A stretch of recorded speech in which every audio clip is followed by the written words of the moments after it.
junjungan kita Nabi Muhammad SAW. Allahumma sholli ala Sayyidina Muhammad wa ala Sayyidina Muhammad.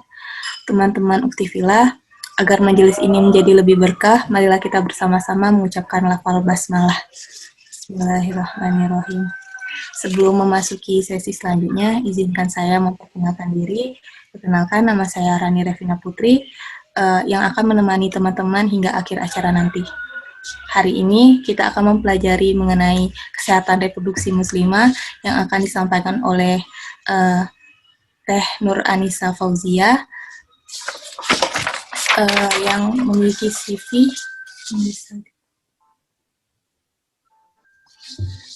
yang memiliki belakang pendidikan kesehatan, yakni dari Politeknik Kesehatan Kemenkes Banten untuk D3, dilanjutkan di Universitas 11 Maret, dan mengambil master di Universitas Indonesia, lulus dengan predikat cum laude.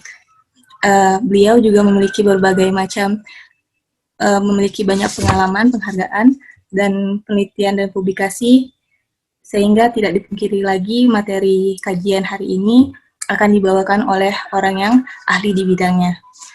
Kepada Teh Nur Anissa Fauzia, boleh saya persilakan untuk menyampaikan materinya. Ya, terima kasih banyak kepada moderator Terani. Suara saya bisa kedengar dengan jelas tidak? Bisa, Teh. Oh, iya. Terima kasih saya ucapkan kepada Himpas IPB yang sudah mengagendakan acara hari ini. Terima kasih banyak sudah memfasilitasi untuk kita menuntut ilmu bersama-sama. Di sini izinkan saya, Anissa, untuk sharing mengenai kesehatan reproduksi. Di magister saya ambil kesehatan masyarakat, peminatannya adalah peminatan kesehatan reproduksi. Nah, izin share screen ya. Baik, Teh.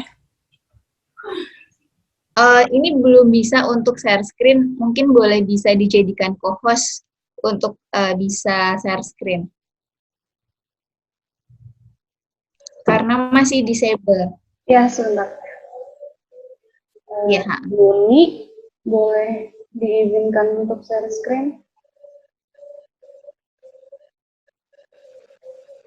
Ya, Teh, sebentar. Sebelumnya saya apresiasi sekali ya kepada Himpas IPB yang sudah memberikan wadah yang sangat baik sekali, terutama kepada para muslimah. Suara saya ngegema nggak ya? Agak sedikit menggema, Teh. Semoga aman ya. Entah kenapa nih, sinyal atau kenapa. Sudah saya jadikan host. Oh iya, siap. Izin share screen. Dan saya juga ucapkan apresiasi juga kepada para peserta di sini yang sudah dengan antusiasnya untuk mengikuti acara hari ini, itu dalam rangka kita memberdayakan diri kita sebagai wanita, karena wanita itu memiliki peran yang sangat krusial. Entah dimanapun, kita tuh memiliki peran yang luar biasa. Nah, kenapa sih ibaratnya kita mempelajari mengenai kesehatan reproduksi gitu? Ini tuh sangat penting banget karena kita tahu kalau misalkan untuk menciptakan generasi yang generasi unggul itu dimulai dari bagaimana kesehatan dari ibunya sendiri terlebih dahulu, seperti itu. Dan nanti kita akan pelajari juga sebenarnya kesehatan reproduksi itu membicarakan apa aja sih gitu. Saya di slideshow dulu ya. Nah, nanti apa aja yang mau kita bahas di kesehatan reproduksi? Yang pertama, kita kenalan dulu nih sama kesehatan reproduksi yang mungkin seringnya dikenalnya kayak kesehatan reproduksi itu hanya seputar mungkin menstruasi atau tentang bagaimana sel telur bertemu dengan sel sperma dan prosesnya seksual dan lain sebagainya, tapi sebenarnya kesehatan reproduksi itu jauh lebih dari itu gitu. Nanti kita akan kenalan lebih dalam sebenarnya kesehatan reproduksi itu mencakup apa saja. Ini buat kenalan saja. Nanti setelah kita kenalan dengan ruang lingkup kesehatan reproduksi dan apa sih sebenarnya kesehatan reproduksi tersebut, kita juga akan membahas apa aja masalah-masalah yang sering ada di kesehatan reproduksi dan bagaimana kita mencegahnya, dan kita juga harus tahu faktor resikonya apa saja sehingga kita bisa mencegahnya secara baik. Ini sudah bisa terlihat untuk share screen-nya. Sudah, Teh. Ya. Saya lanjutkan. Ini yang akan kita bahas, yang tadi saya sudah ungkapkan ya, perkenalan tentang kesehatan reproduksi gitu. Kemudian juga sebelum kita lebih dalam, kita mengenal dulu nih apa saja sih organ reproduksi pada wanita, kemudian menstruasi, karena menstruasi ini maksudnya setiap bulan kita dapatkan, jadi sedikit akan kita bahas, karena penting ya untuk manajemen kebersihan menstruasi, bukan hal yang bisa dianggap sepele gitu, karena ini terjadi setiap bulan dan juga ini sangat berpengaruh terhadap bagaimana reproduksi kita sebagai wanita. Kemudian tadi masalah, penyakit, dan juga penyebab, faktor resiko. Kenapa kita juga nanti akan membahas faktor resiko yang tadi ya saya sebutkan, kalau ketika kita sudah mengetahui nih faktor resikonya apa, kita bisa tahu bagaimana cara untuk mencegahnya. Oh ya, ini kan saya dikasih waktu kurang lebih 40 menit. Nanti mohon moderator ingetin saya kalau udah 5 menit terakhir ya, karena sukanya saya rada lewat gitu, kalau udah ngomong tuh nggak tahu waktu. Nanti tolong diingetin aja 5 menit sebelum waktu saya habis. Nah, yang pertama, kenapa sih ibaratnya kita harus mempelajari tentang kesehatan reproduksi? Nah, kalau misalkan untuk membahas menjawab kenapa kita harus mempelajari kesehatan reproduksi, itu relate banget sama kita harus tahu dulu nih sebenarnya apa sih kesehatan reproduksi itu, kemudian apa aja ruang lingkupnya, sehingga kita bisa menjawab dengan baik kenapa sih gitu kita harus mempelajari kesehatan reproduksi. Mungkin di sini sebelum kita menjawab kenapa kita harus mempelajari kesehatan reproduksi, saya kenalin dulu sebenarnya apa sih kesehatan reproduksi itu.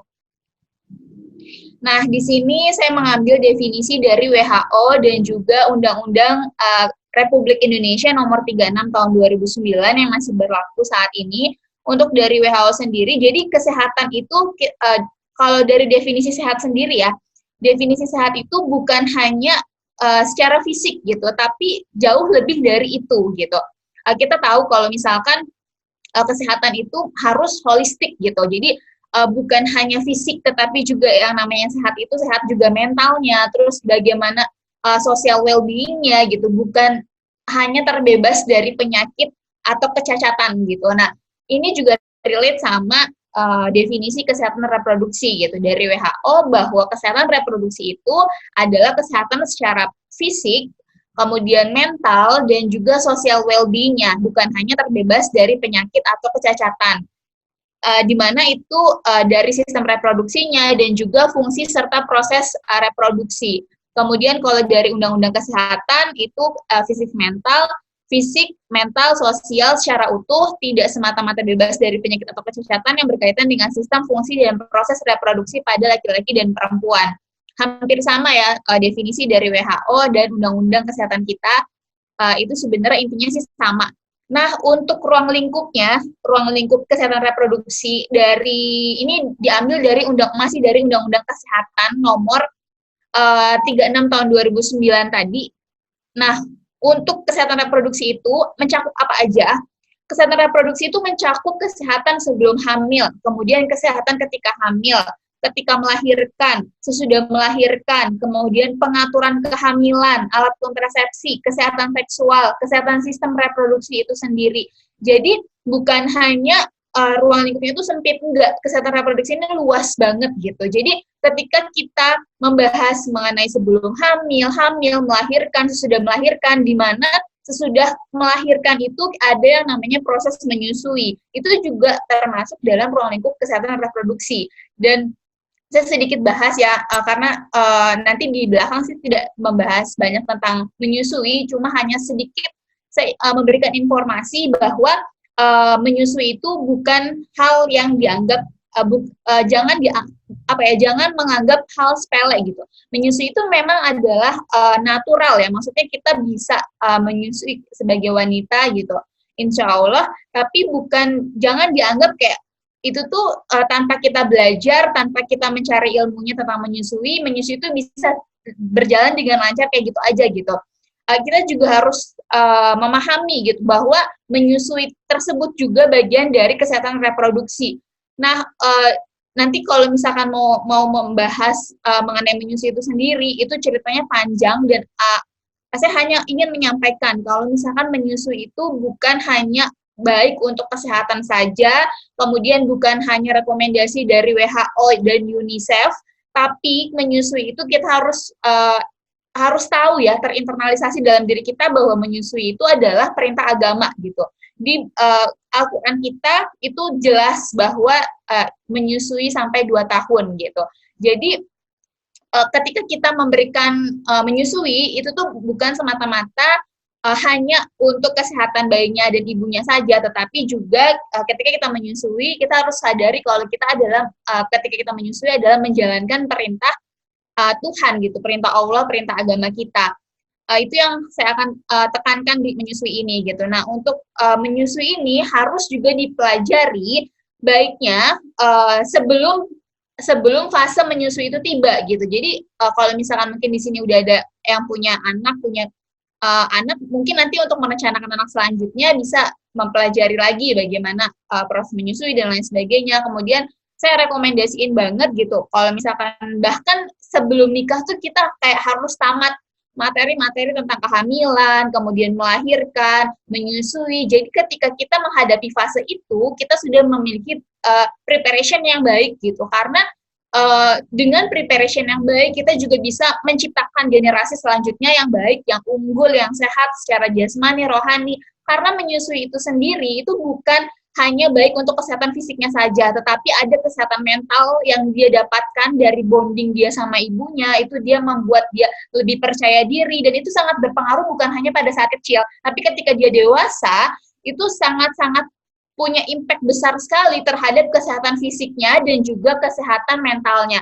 Jadi bukan hanya untuk kesehatan pada saat dia kecil, tapi untuk long life hidupnya itu tuh sangat berpengaruh di menyusui itu gitu. Jadi kalau misalkan kita tahu secara baik bagaimana amazingnya dari perintah yang namanya Allah memerintahkan sesuatu pasti itu baik di dalamnya gitu. Gimana kita menjalankan perintahnya dengan baik dan kita tahu kalau misalkan kita tuh harus berilmu gitu untuk melakukan hal yang seharusnya dilakukan seperti itu. Jadi di sini saya tekankan lagi kalau kesehatan reproduksi itu cakupannya itu sangat-sangat luas, bukan hanya ibaratnya ketika kita belum nikah, tapi ini benar-benar sampai semua hal tuh dipelajari di kesehatan reproduksi seperti itu.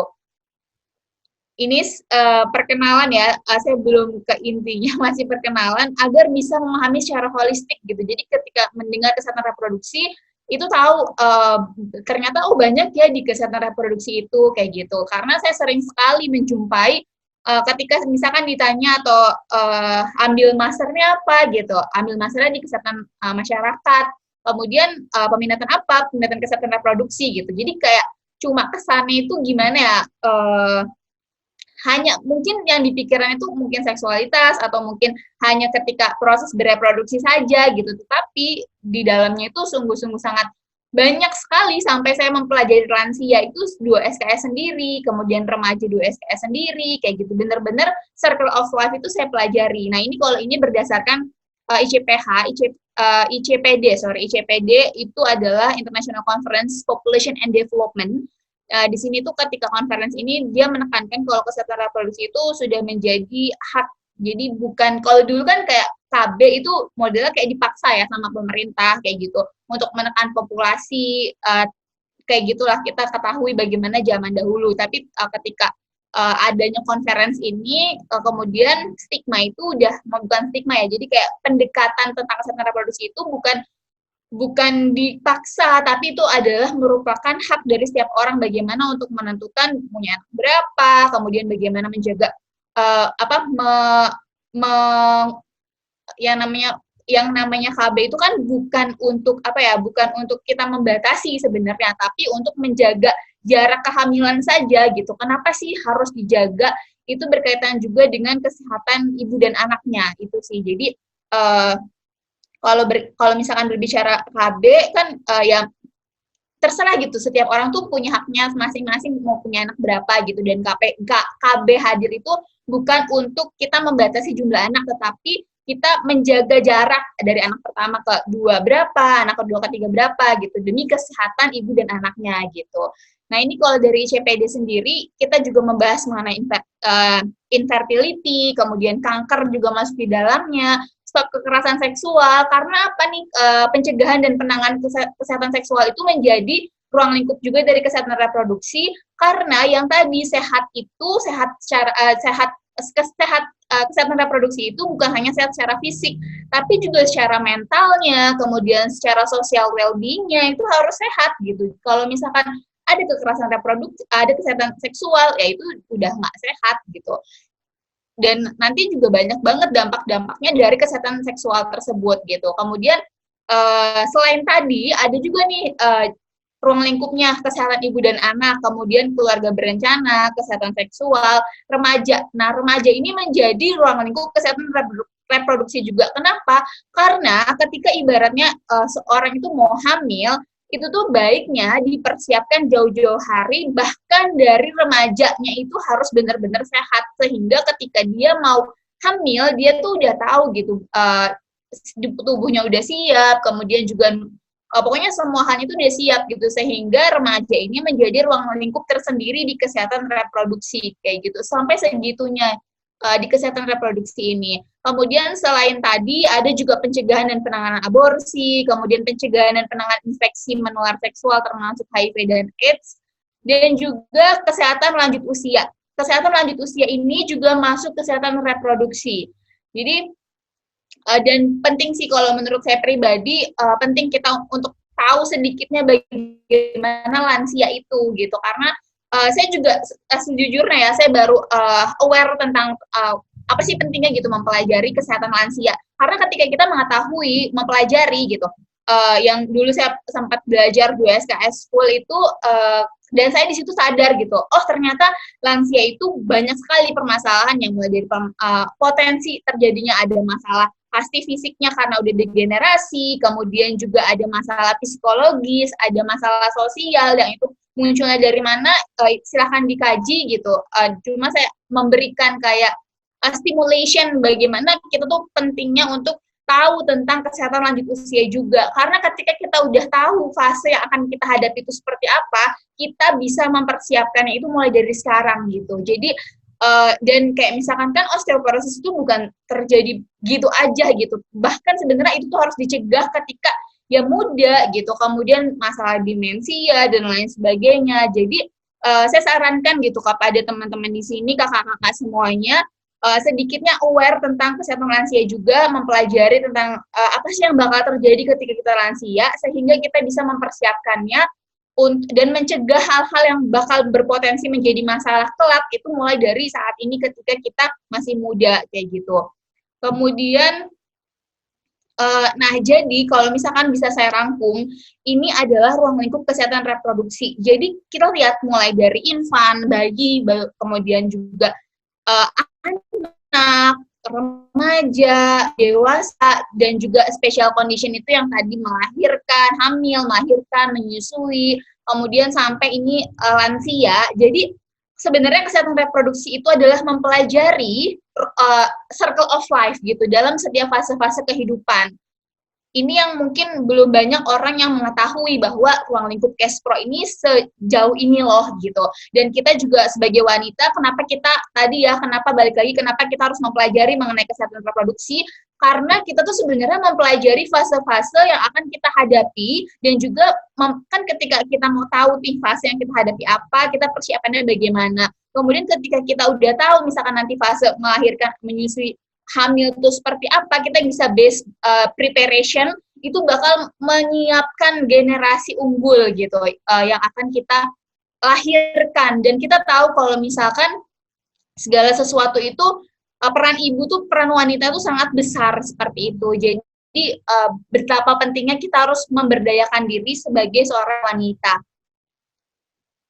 Kemudian, nah ini di sini ada pendekatan siklus hidup dalam pembangunan SDM. Ini saya dapatkan gambar ini dari presentasi Bapak Subandi. Ini bisa dilihat ya di bawahnya.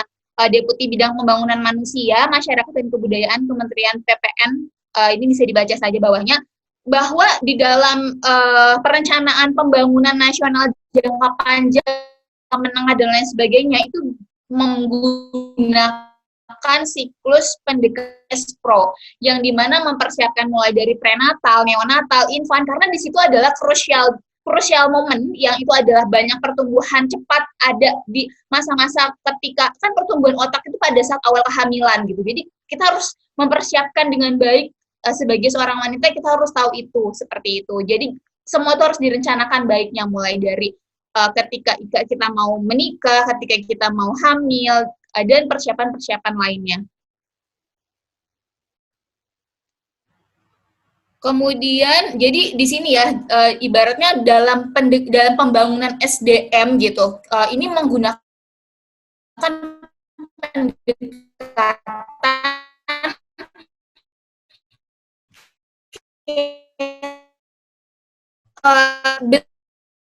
pentingnya gitu. Di sini life kita harus seperti itu banget. Nah, di sini dari Umar radhiyallahu anhu bahwa Rasulullah bersabda, amal itu tergantung niatnya dan seorang kan sesuai niatnya.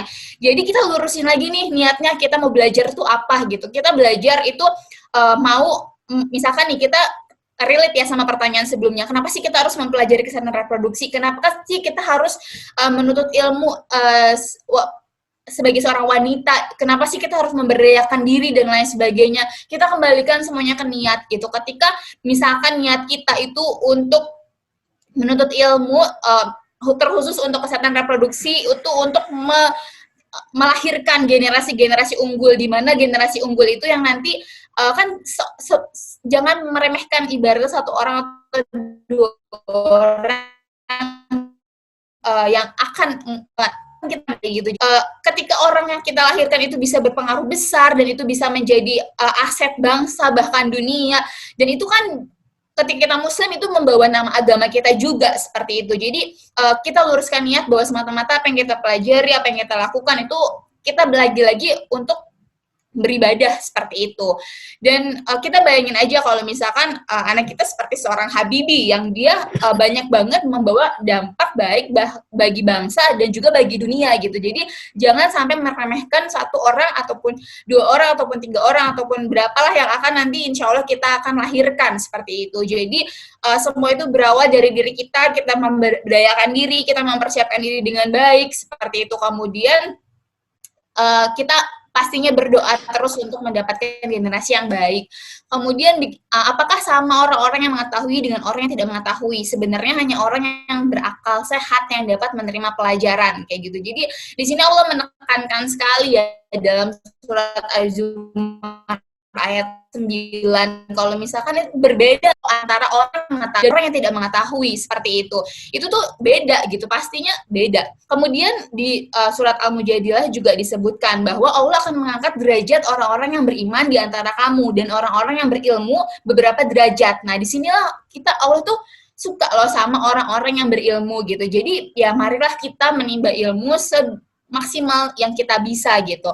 Karena ya itu tadi, lagi-lagi tujuannya adalah ibadah, karena orang yang berilmu itu akan diangkat beberapa derajat dibandingkan hanya dengan orang yang beriman saja, seperti itu, orang beriman yang berilmu. Nah itu kan bagus banget gitu, bahkan beribadah pun kita ya harus mengetahui ilmunya seperti apa. Nah kita ke materi yang tadi saya sudah paparkan, perkenalan organ reproduksi, ini adalah punya kita. Di sini adalah yang eksternal, jadi kita tuh punya 3 lubang. Mungkin sedikit gimana gitu ya gambarnya, tapi nggak apa-apa. Kita tuh di sini dalam rangka menuntut ilmu, dan di sini juga ada wanita-wanita semua. Ini adalah punya kita. Kita harus tahu. Kenapa kita harus tahu? Ya, ini di sini yang namanya uretra itu adalah untuk pipis, untuk kita buang air kecil. Nah, di sini audivagina ini untuk coitus itu berhubungan badan, dan ini adalah labia minora, labia mayora, kemudian ini klitoris, ini pubic hair itu adalah rambut di atas kelamin kita, dan ini disebut dengan vulva. Jadi kita tuh punya 3 lubang. Yang pertama untuk buang air kecil, kemudian vagina, dan juga lubang anus. Jadi mungkin terlihat nggak terlihat ya, karena kita kan tersembunyi sekali gitu, berbeda dengan laki-laki. Tapi kita harus mengetahui ini adalah punya kita.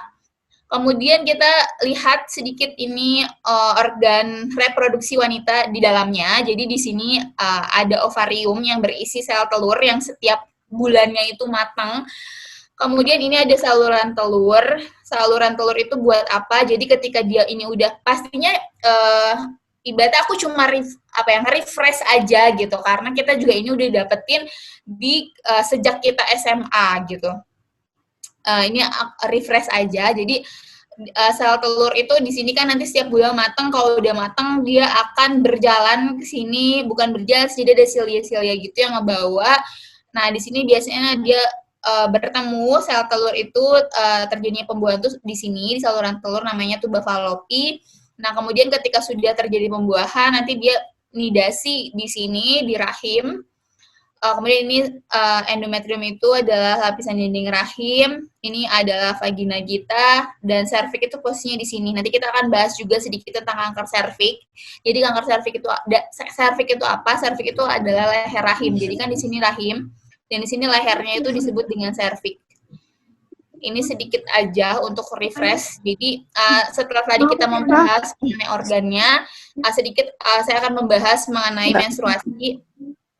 Mungkin sorry banget aku rada cepat karena sebenarnya materinya lumayan banyak gitu, tapi waktunya juga terbatas ya. Jadi maafkan sekali terkesan cepat gitu. Nanti mungkin ketika ada yang mau ditanyakan lebih lanjut, silahkan ditanyakan lebih lanjut ketika sesi Q&A.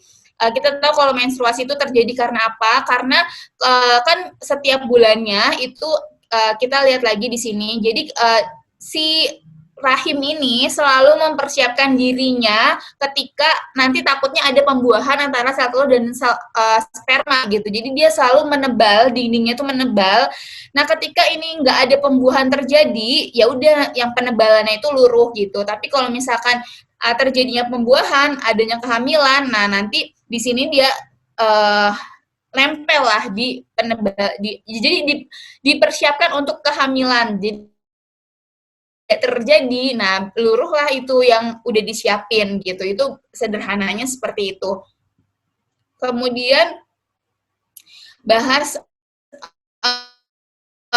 ini, jadi yang disebut dengan menarche itu adalah mens pertama, kemudian circle menstruasi atau normalnya itu 21 sampai 35 hari. Nah, ini silakan dihitung. Biasanya sih biasanya yang umum itu banyaknya 28 hari gitu circle-nya. Dan cara menghitungnya juga dihitungnya dari awal hari pertama head ya, bukan pas berhenti gitu. Jadi coba dihitung. Jadi jangan heran ketika misalkan 1 bulan itu bisa 2 kali gitu kan.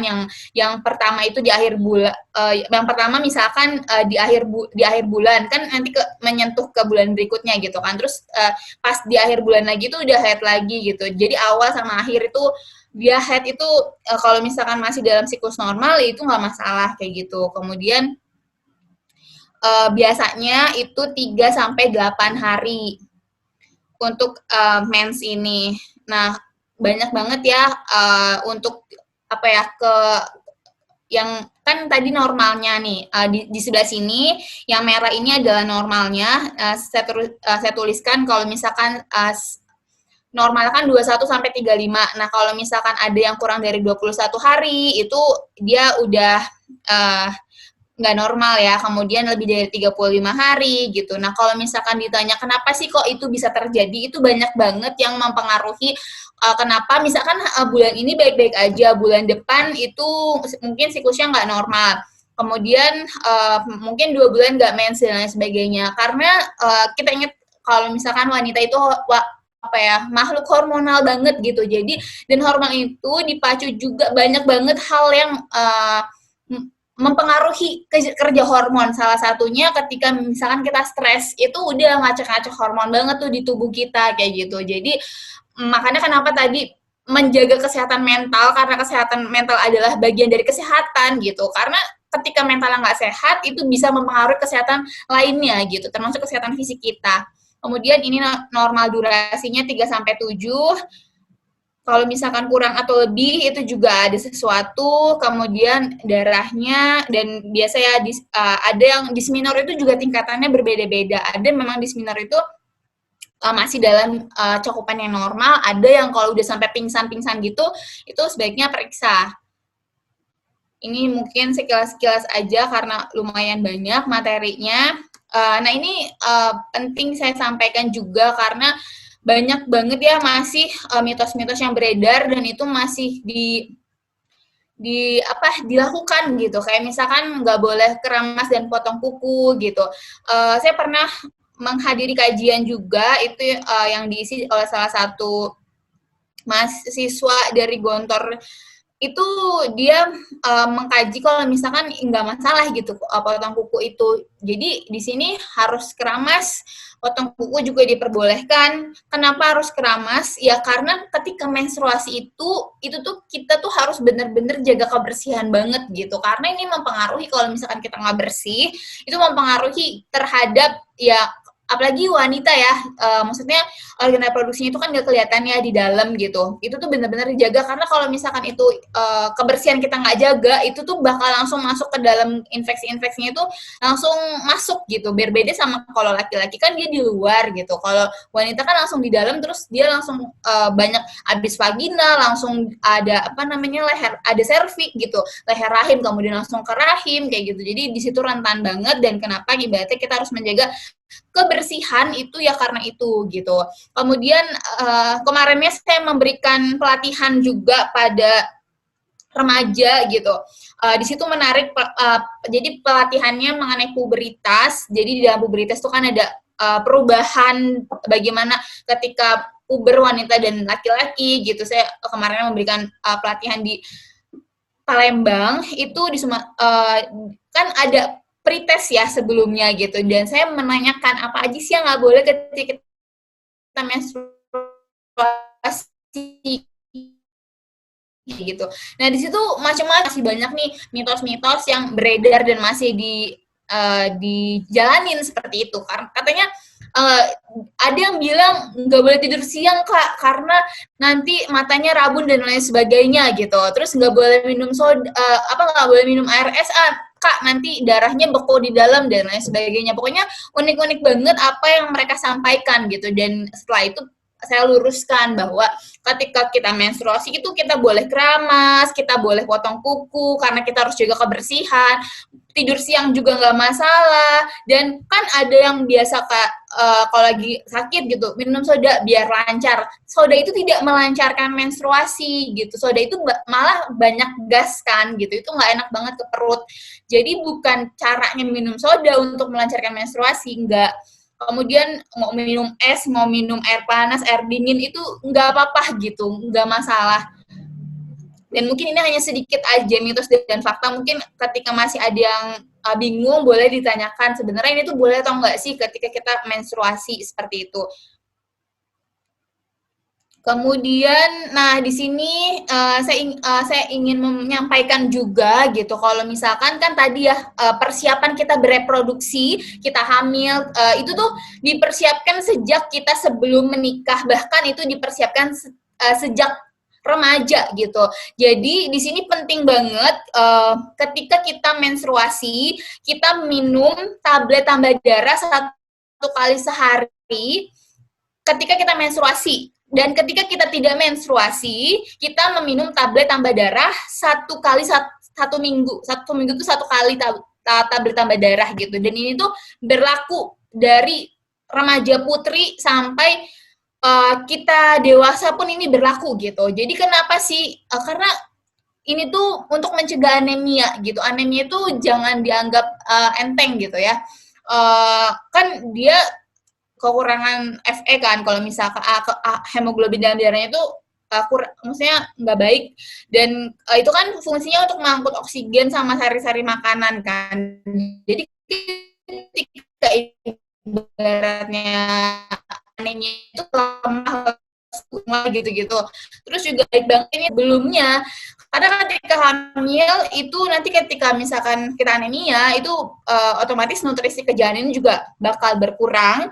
Kemudian ini berefek pada pertumbuhan dan perkembangan janin, dan ketika melahirkan itu bisa perdarahan dan lain sebagainya. Jadi banyak banget efek buruk dari anemia gitu. Dan anemia ini karena terutama ibu hamil ya harus benar-benar dia kalau misalkan dalam peraturan itu ada 90 tablet selama kehamilan gitu. Jadi itu minimal. Jadi kenapa itu wajib? Karena ketika hamil itu kan ada pengenceran darah. Nah, itu tuh dia kan itu salah satu bentuk adaptasi tubuhnya si wanita gitu. Jadi kayak ada memang terjadi seperti itu. Jadi untuk mencegah anemia itu kita harus mengkonsumsi tablet tambah darah. Nah, penting juga saya sampaikan kalau misalkan ketika kita mengkonsumsi tablet tambah darah, jangan bersamaan dengan susu, kopi, sama teh gitu. Jadi 2 jam sebelumnya atau 2 jam setelahnya ketika kita mengkonsumsi ini. Nah, lebih baik lagi kita mengkonsumsinya dibarengi dengan vitamin C atau kayak jus jeruk atau jeruk panas gitu. Nah, itu kenapa bagus? Karena itu akan bisa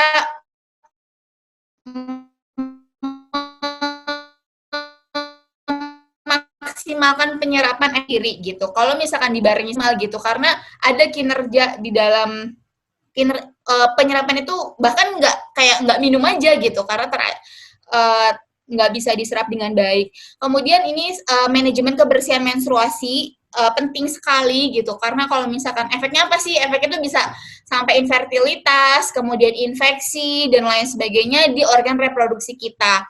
Nah, ganti pembalut minimal 3-4 jam itu harus diganti. Jadi maksimal banget itu 4 jam. Jadi ketika kita mau keluar, kita mau kuliah, itu ya bawa pembalut ganti gitu. Bahkan ketika kita kerja yang pastinya lebih dari ya mungkin rata-rata 8 jam seperti itu ya pastinya kita harus bawa pembalut ganti, dan ganti 3-4 jam. 4 jam itu maksimal banget.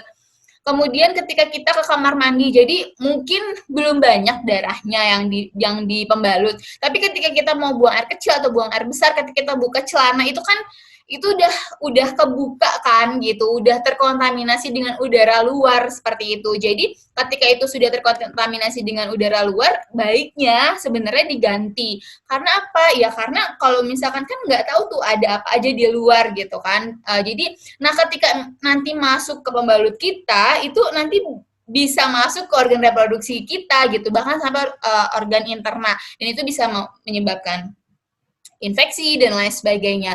Jadi saya sarankan sekali ketika walaupun itu belum penuh, tapi ketika kita buang air kecil, buang air besar, itu ketika kita buka celana lah harus diganti gitu, walaupun masih sedikit darah yang ada di pembalut kita. Kemudian pastinya jangan sampai menunggu penuh, dan juga air untuk membersihkannya juga harus dijaga. Disarankan dengan menggunakan air yang mengalir karena itu lebih terjaga bersihnya ya dibandingkan dengan air yang tidak mengalir. Ini penting banget ya, hal yang harus kita lakukan karena ini datang setiap bulan. Jadi mulai dari bagaimana kita mengganti pembalut itu harus diperhatikan. Kemudian masalah yang sering timbul, ini ada saya angkat 3 masalah saja karena waktu juga terbatas. Ada keputihan, kanker serviks, kanker payudara. Kenapa saya angkat ini? Karena keputihan itu bisa terjadi common banget, maksudnya sering. Dan juga kenapa kanker serviks dan kanker payudara? Karena ini adalah yang banyak menyebabkan kematian, terutama pada wanita. Nanti saya akan tampilkan juga data-datanya, data-data internasional dan juga data nasional untuk mendukung apa yang akan saya sampaikan gitu, bahwa betapa ganasnya kedua kanker ini. Nanti saya juga akan menjelaskan apa aja penyebabnya, kemudian faktor resikonya, dan bagaimana cara mencegahnya. Untuk kita bisa aware sama diri kita, kesehatan kita, demi generasi penerus kita, demi keunggulan peradaban. Karena sebenarnya sampai sejauh itu loh gitu, efeknya itu benar-benar.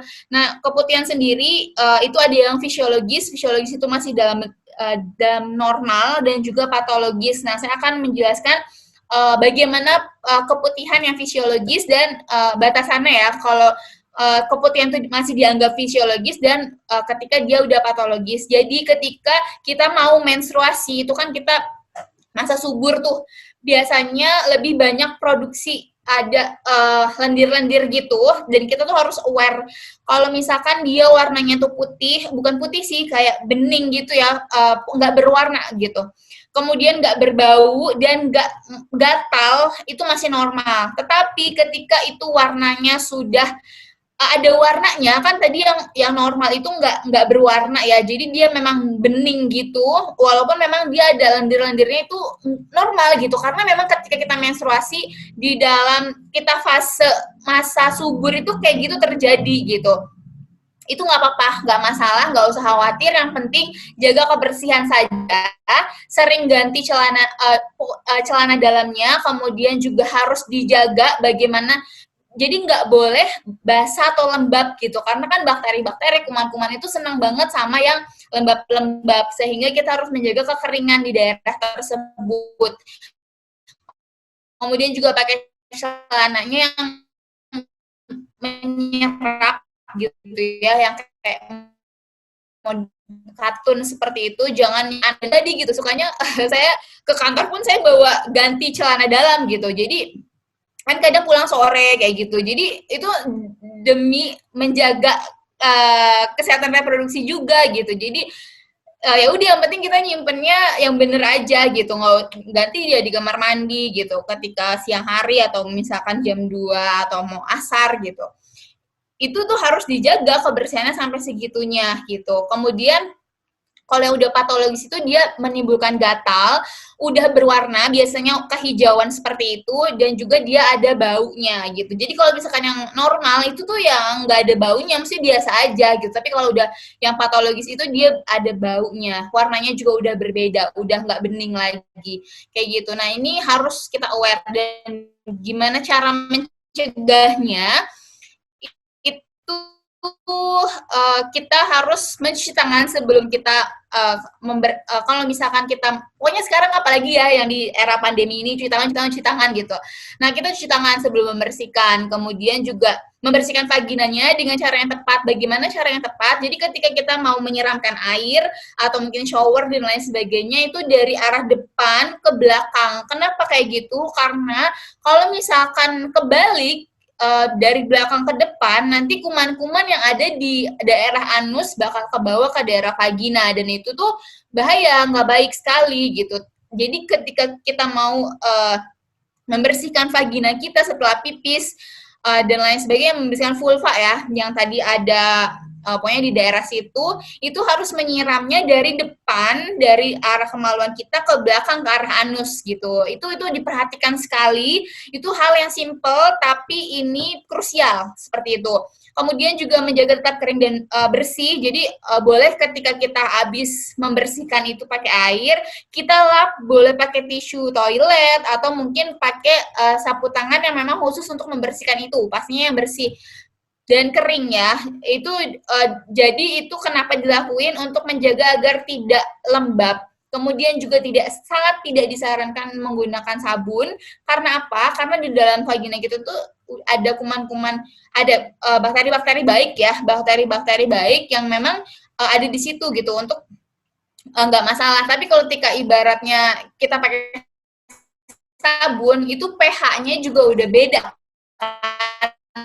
nantinya gitu, yang itu membunuh bakteri baik yang ada gitu kan. Bakteri itu nggak semuanya jahat.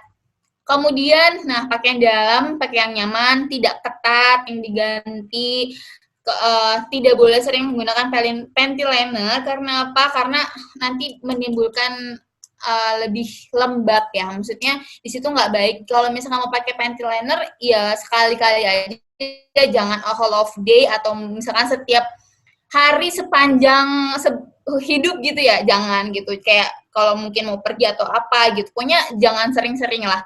Kemudian kelola stres, karena stres ini benar-benar berpengaruh kemana-mana gitu, keputihan juga iya, kemudian ke menstruasi iya, nanti juga kita bahas itu bahkan sampai ke kanker dan lain sebagainya itu karena stres gitu. Jadi kita harus bisa manajemen stres kita dengan baik, ya pasti masalah ada aja ya dalam kehidupan gitu, karena ya mungkin itu buat bentuk ujian dan lain sebagainya.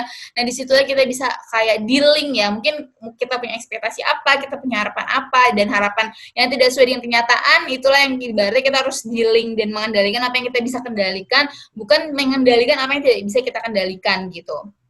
Jadi benar-benar penting banget.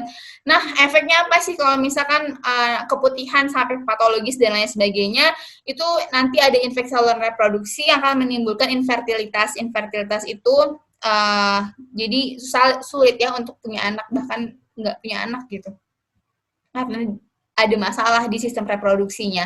Nah, kita membahas ke kanker serviks sama kanker payudara. Kanker itu kan pertumbuhan sel yang tidak terkontrol, jadi yang benar-benar uncontrolled growth and spread of cells. Ini definisi dari WHO 2018. Kita akan bahas. Nah, saya akan menyediakan data dulu betapa ngerinya kanker serviks dan juga kanker payudara di sini. Ini data dari Our World in Data. Di sini dia dapatnya juga dari Global Burden of Disease. Ini kita lihat kalau misalkan yang menyebabkan kematian itu tuh yang pertama ada penyakit kardiovaskular dan yang kedua itu adalah penyakit kanker. Ini di seluruh dunia. Kita lihat data Indonesia. Nah, di sini ini kita bisa lihat kalau misalkan apa aja sih gitu kan.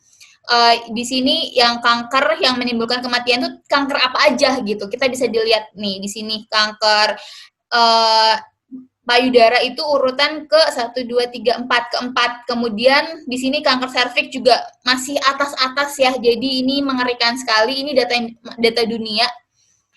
Terus kemudian kita lihat di data Indonesia kanker payudara menjadi penyebab kematian nomor 2. Kemudian juga selanjutnya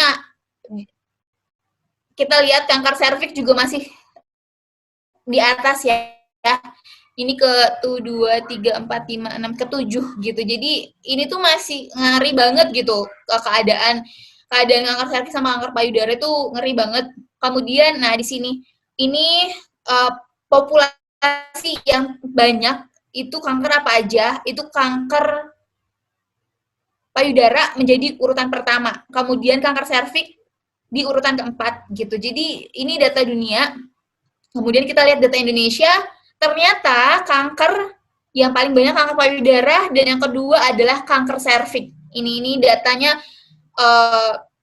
evidence base-nya ini ya, karena ini data dunia gitu. Jadi itu ngeri banget gitu. Itulah kondisi kanker serviks dan kanker payudara di dunia dan di Indonesia. Kemudian, nah kalau misalkan tadi kita udah pelajari anatominya di sini serviks nih. Serviks itu adalah leher rahim. Di situ ini ada gambarnya bisa dilihat. Nah, penyebabnya apa sih? Penyebabnya adalah human papilloma virus. Sebenarnya HPV ini tipenya banyak banget ya. Ada 2 tipe yang dia menyebabkan kanker serviks kayak gitu. Terus, nah kita harus pelajari banget nih faktor resikonya sehingga kita bisa mencegahnya secara dini seperti itu. Jadi hubungan seksual di usia dini itu bisa menyebabkan kanker. Salah satu faktor resiko dari kanker serviks saya akan menjelaskan di sini kenapanya lebih dalam. Semoga diperbolehkan ya, karena kayaknya udah 24, saya minta 10 menit kalau boleh untuk menjelaskan kenapa sih faktor resiko ini bisa menyebabkan kanker gitu ya. Ini saya bahas kanker serviks dulu, nanti setelah kanker serviks saya akan munculkan apa saja faktor risiko dari kanker payudara. Jadi kenapa hubungan seksual di usia dini itu menyebabkan salah satu faktor dari kanker serviks, karena dia belum siap gitu, secara organ itu dia belum siap, makanya sangat dianjurkan kalau menikah itu di usia di atas 20 tahun, agar tubuh wanita itu udah siap, walaupun ibaratnya menars kita tahu udah 12, 13 itu udah menars, yang artinya dia sebenarnya udah bisa hamil gitu, tetapi kita sangat tidak menyarankan karena tubuhnya si remaja aja masih bertumbuh gitu, dia udah mau ada bayi di dalamnya, jadi kan kayak kerebutan nutrisi lah dan lain sebagainya. Jadi kenapa ibaratnya pernikahan kehamilan remaja itu menjadi masalah, dan kalau misalkan dijelaskan itu masalahnya krusial banget, banyak banget yang bisa ditimbulkan masalah yang pertamanya itu karena kehamilan remaja gitu. Makanya apa, remaja pun tadi menjadi satu benar sehat, benar-benar dia baik gitu. Itu bakal menyebabkan masalah-masalah yang nanti bakal bukannya jadi bonus demografi, malah menjadi burden dari saya akan menjelaskan mungkin inti-intinya aja ya, nggak secara ini karena waktu. Jadi intinya kalau hubungan seks dini karena belum siap organ reproduksinya. Kemudian hubungan seks dengan multi partner jelas kita nggak tahu dia itu bawa kita atau enggak gitu. Kemudian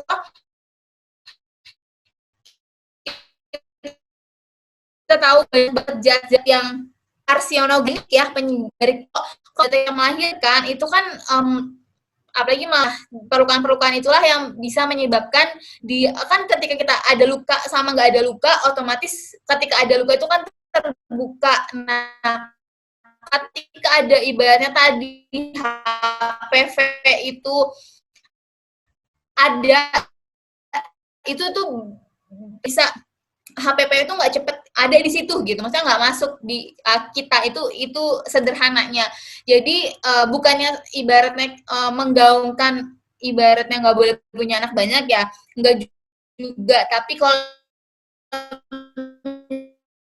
misalkan emang mau punya anak banyak, saya lebih sangat untuk bisa menjaga ininya apa namanya tuh waktunya, misalnya anak pertama ke anak kedua itu berapa lama gitu. Jadi itu diperhatikan demi kesehatan kita dan anak kita gitu. Jadi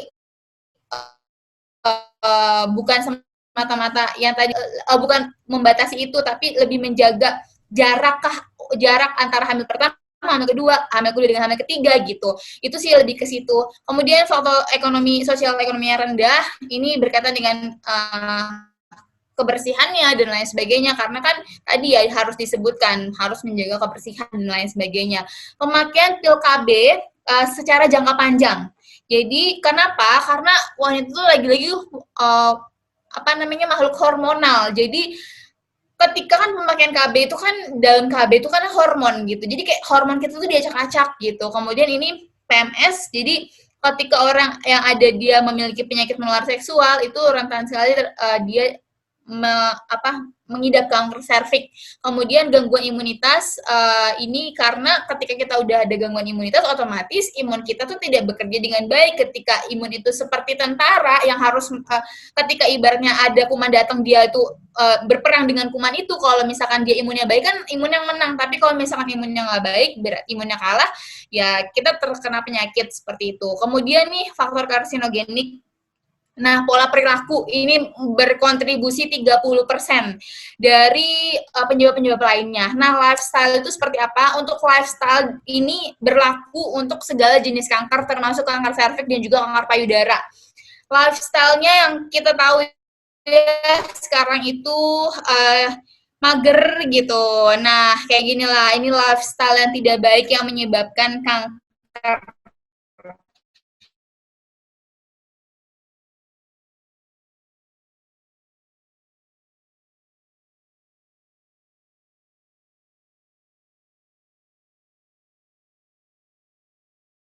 Kok gitu. Yang penting gizinya seimbang dan yang bernutrisi itu nggak mahal. Kalau kayak kita beli pepaya pun itu tuh dia banyak banget nutrisinya, vitamin C-nya. Kemudian ini leye-leye atau mager gitu. Jadi ketika kita sekarang dengan kecanggihan teknologi dimanjakan oleh segala hal gitu, tinggal pencet semua datang, ya itu menjadi faktor resiko di mana tidak ada aktivitas fisik, karena dianjurkan sekali 150 menit per minggu untuk aktivitas fisik, itu panduan dari Kemenkes.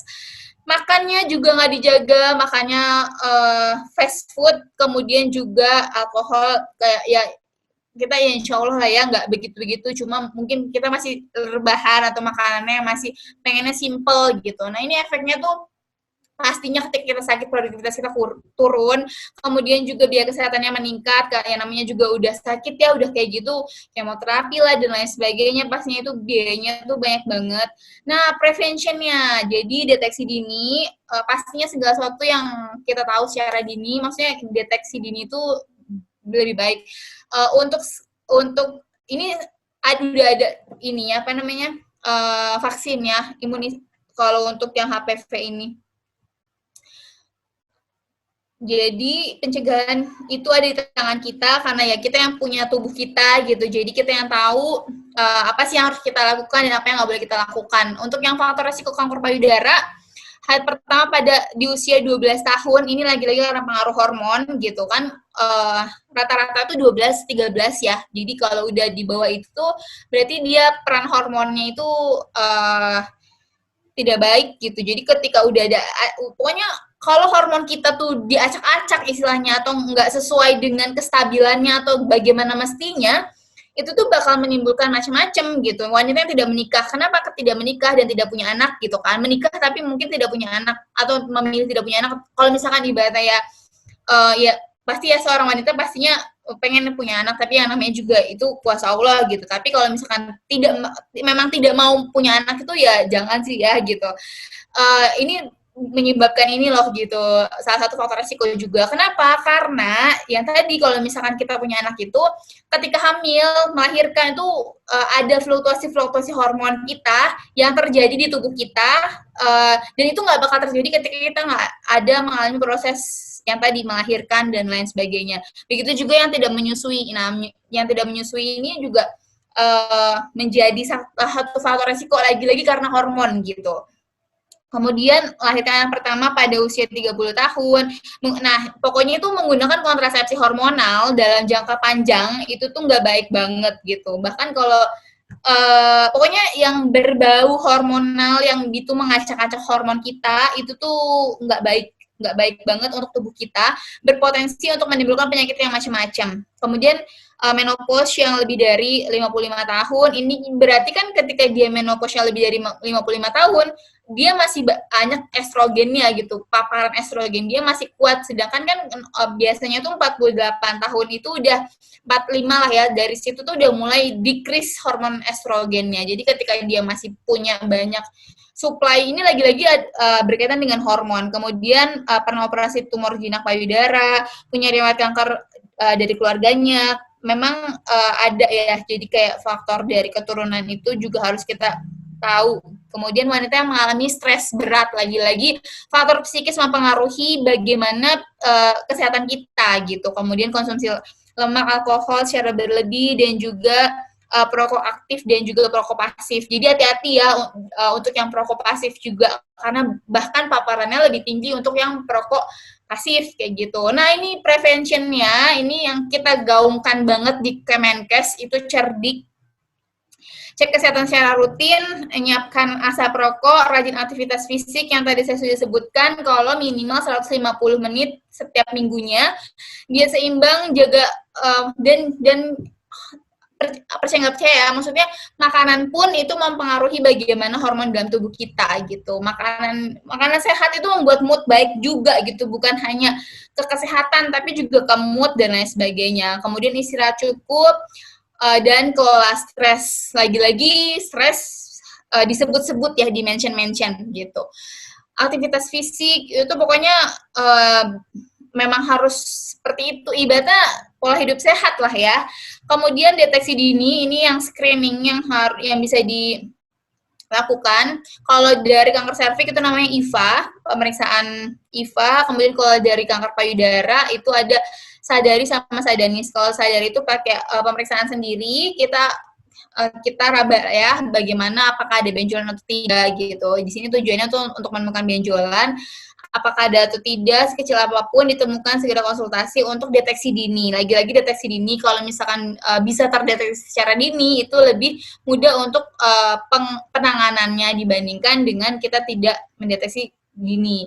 Nah, untuk yang terakhir, tidak ada pemberdayaan lebih kekal berkelanjutan tanpa melibatkan perempuan. Ini kata Najwa Shihab. Dan lagi-lagi saya tekankan kalau peran kita sebagai seorang muslimah, seorang wanita itu sangat-sangat besar sekali terhadap bagaimana kita melahirkan generasi unggul untuk kemajuan bangsa, kemudian kemajuan peradaban. Itu tuh dari area terkecil, keluarga, kemudian seorang wanita, ibu, bagaimana dia menjaga kesehatannya, baik kesehatan jasmani, rohani ya, kemudian juga mentalnya gimana, social well-being-nya, karena percaya nggak percaya, ibaratnya kitanya harus bahagia dulu untuk menciptakan keluarga yang bahagia gitu. Anak itu kalau ibarat kita yang aja pusing nggak bisa ngelola stres, ya nanti sedikit-sedikit mungkin ke anak dan lain sebagainya gitu kan. Tapi ketika ibunya itu bisa mengkontrol bahagianya dia, mengelola stresnya dengan baik, insya Allah gitu kita bisa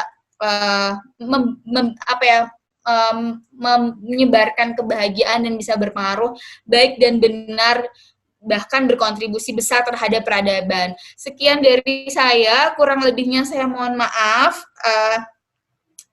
Saya akhiri. Wabillahi taufiq wal hidayah. Wassalamualaikum warahmatullahi wabarakatuh. Saya kembalikan kepada moderator untuk sesi selanjutnya.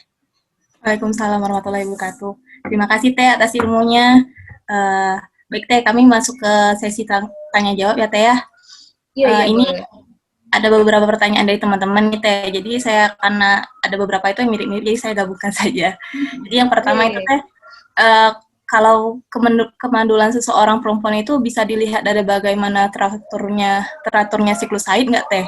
Soalnya kan ada teman-teman di sini nih yang siklusnya itu 1,5 bulan atau 2 bulan sekali itu siklus haidnya Teh. Terus juga ada juga siklus haidnya itu sering yang keluar hanya flek saja dan dalam durasi yang tidak lama Teh. Apakah itu tuh masih bisa dianggap normal nggak Teh? Gitu Teh. Iya. Oke, aku langsung jawab aja ya. Jadi kalau misalkan kemandulan itu nggak semata-mata hanya dinilai dari siklus menstruasinya, enggak. Jadi karena apa? Karena siklus menstruasi itu kan banyak pengaruhnya ya, yang tadi dari mulai bagaimana keadaan diri kita gitu. Kalau misalkan kita belum, misalkan kita lagi kecapean banget, kurang tidur, makanan yang nggak baik, kita stres dan lain sebagainya, itu bisa mempengaruhi banget sama siklus menstruasi kita gitu. Jadi bukan semata-mata dinilai dari situ gitu. Jadi karena apa yang tadi? Karena banyak faktor lain, faktor A, B, C, D, E, F, G, H yang ibaratnya itu mempengaruhi dari siklus menstruasi kita gitu. Jadi jangan khawatir untuk mungkin yang tidak teratur dan lain sebagainya, kita cek dulu ke diri kita gitu. Bagaimana kondisi kita, kemudian juga bagaimana tidur kita cukup atau enggak, bagaimana makan kita, bagaimana kita mengelola stres gitu. Jadi tidak semata-mata dinilai dari situ gitu. Kemudian tadi yang kedua apa ya? Punten maaf. Ini Teh, kalau siklusnya itu lama gitu Teh. Dan kalau misalnya hanya keluar flek aja itu Teh, itu tuh normal nggak Teh? Nah, itu flagnya berapa hari itu di ini ya, maksudnya diperhatiin, dikaji dulu gitu. Itu berapa hari? Kalau misalkan cuma sehari 2 hari, apakah itu terjadi setiap bulannya seperti itu atau misalkan cuma bulan ini sama bulan kemarin gitu, atau enggak itu jadi nggak setiap bulan gitu. Kalau misalkan itu tidak terjadi setiap bulannya, itu kita koreksi yang tadi ya, yang bagaimana diri kita secara holistik. Kalau misalkan ibarat gimana boleh apa nih? Maaf Teh, apa Teh?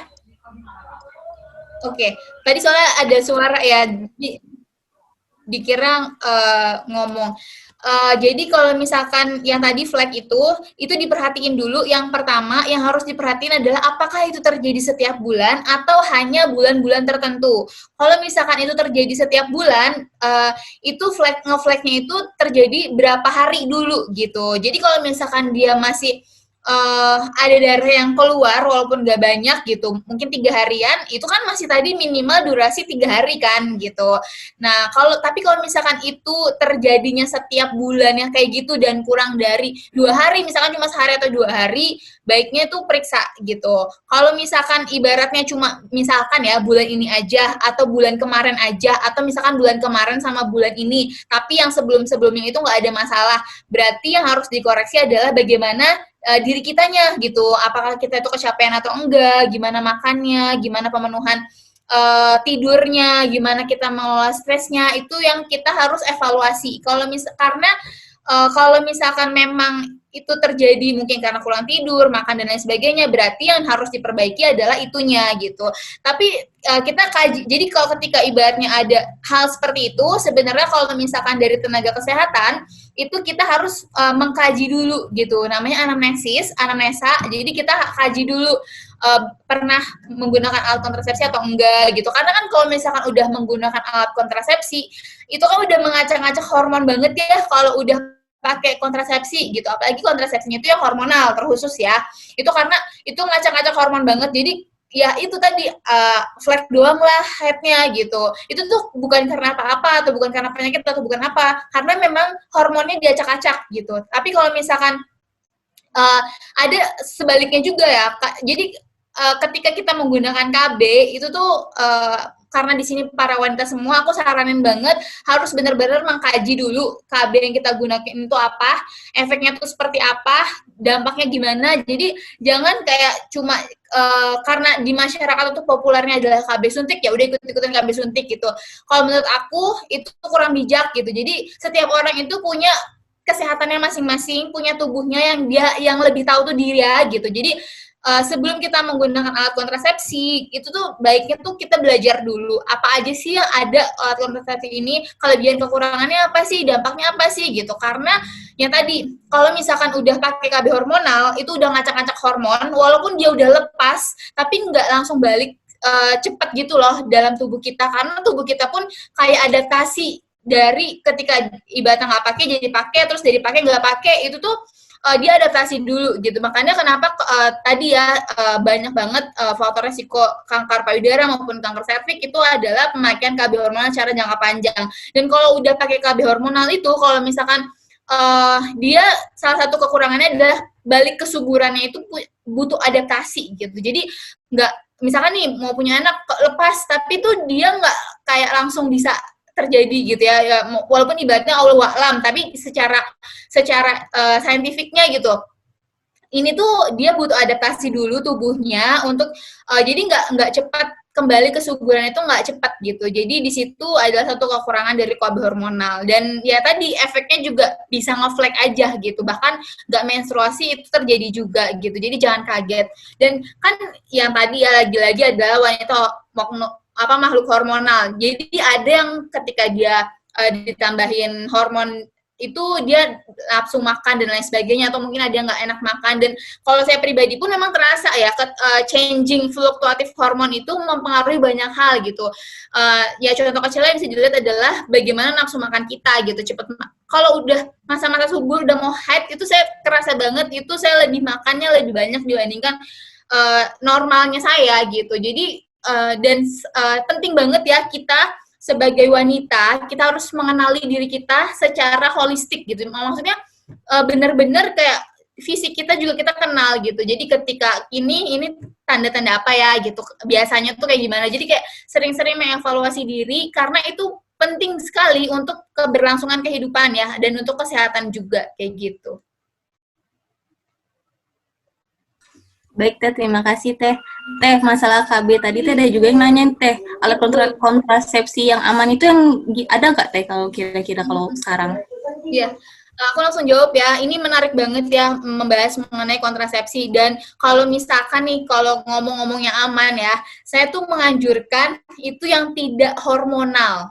Itu yang tidak hormonal. Jadi kenapa gitu? Yang tidak hormonal itu kan satu, dia nggak ngacak-ngacak hormon. Kalau bisa ini kesepakatan suami istri sih. Jadi baiknya yang belum nikah gitu ya, sebelum nikah tuh ya nggak masalah sih, kalau toh ibarat tujuannya itu bukan kemana-mana gitu, ini cuma merencanakan jarak kehamilan kan gitu. Jadi ditanya juga karena menurut saya sih penting gitu. Jadi baiknya banget itu tuh KB kalender. Jadi tuh aman banget, baik untuk kesehatan kita gitu. Itu kesehatan kita terjaga banget sih, karena kita nggak ada paparan hormon ataupun apapun di dalam tubuh kita gitu. Bisa KB kalender, kalaupun ibaratnya memang mau berhubungan gitu di masa subur, dikeluarinnya di luar gitu. Sorry ya aku ngomong kayak gini, ini bukan untuk apa-apa, ini dalam rangka untuk edukasi gitu. Karena memang ini penting disampaikan gitu. Demi ya ini penting gitu menurut saya pribadi ya, dan saya menyampaikan ini pun bukan untuk tujuan apa-apa, tapi untuk kesehatan gitu, untuk pendidikan kita gitu. Jadi kalau bisa KB kalender, kalaupun ibaratnya mau melakukan ketika itu masa subur, dikeluarnya di luar. Itu tuh aman banget. Karena apa? Karena yang tadi ya, KB hormonal itu banyak banget dampak negatifnya. Ini saya buka-bukaan lah gitu. Ibaratnya kan biasanya tuh nggak banyak yang kayak apa ya, mungkin aware atau ngasih tahu gitu. Jadi udah KB aja gitu. Tapi kalau saya enggak, saya lebih mengedukasi dulu, memberikan edukasi kepada setiap ibaratnya wanita ya kalau bisa gitu. Ini loh dampak negatifnya tuh kamu harus tahu dulu gitu, yang ada menyebabkan dia pusing, mual, berat badan naik, bahkan berat badan turun, siklus menstruasi nggak lancar gitu. Kemudian bahkan ada yang dia nggak lancar tuh macam-macam variasinya. Ada yang dia cuma nge-flag aja, ada yang nggak main sama sekali, ada yang dia banjir banget. Itu nggak berhenti-berhenti, ada juga. Dan itu tuh ketika lepas itu nggak langsung pulih gitu aja. Tubuh tuh harus adaptasi dulu. Kemudian kalau contohnya ya, contoh ini yang KB hormonal. Kalau yang KB non hormonal, misalkan saya contohin IUD gitu. Nah, IUD itu kan dimasukin kan di dalam rahim gitu. Nah, itu juga banyak tuh. Maksudnya bukan berarti KB yang non hormonal itu nggak ada efeknya gitu. Nah, tergantung, walaupun setiap wanita itu punya efeknya masing-masing ya. Maksudnya kan karena tubuh kita tuh unik, setiap tubuh wanita tuh unik.